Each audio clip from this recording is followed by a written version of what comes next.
খালি বাড়ির সুযোগ নিয়ে অবসরপ্রাপ্ত সরকারি কর্মচারীর বাড়িতে দুঃসাহসিক চুরি। ঘটনা বর্ডার গোলচক্কর রামপুর এলাকায়। স্বর্ণালঙ্কার, নগদ অর্থ সবকিছু হাতিয়ে নিয়ে যায় চোরেরা। অথচ ঘটনাস্থল থেকে রামনগর ফাঁড়ির দূরত্ব খুব বেশি নয়।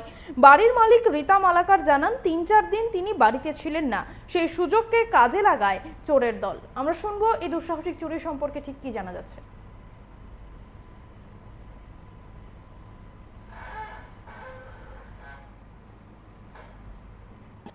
বিকাল 4টার সময় আমি জানছি, বাড়িতে আসলাম না, 2-3 দিন আসিলাম না। আমার বাসুরে ফোন করে কইছে ঘরের জিনিস এলোমেলো, তা আইলাম, আয়া দেখলাম আর কি অবস্থা। আপনি কবে বাড়িতে গেছিলেন? 3-4 দিন হচ্ছে, 2-3 দিন। আমি যাই আই, আমি অসুস্থ থাকি, প্রায় সময় যাই আই। এবারে এই ঘটনাটা ঘটলো আর কি।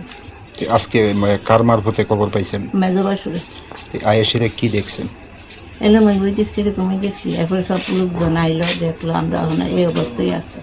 আচ্ছা, কি কি নিয়েছে আপনার ঘর থেকে? টাকা নিছে, সোনার জিনিস নিছে। কত টাকা আছে?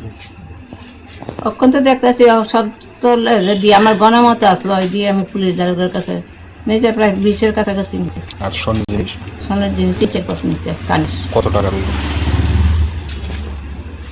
অক্ষণের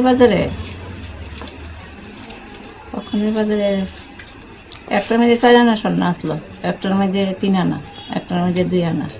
এই কদিন মানে আপনার বাড়িটা খালি আছিল? 3-4 দিন। আশেপাশে যেদিন ঘটনা হয়েছে আশেপাশে লোকেরা মানে শুনছেনি, কোনো আওয়াজ টাওয়াজ শুনছেনি?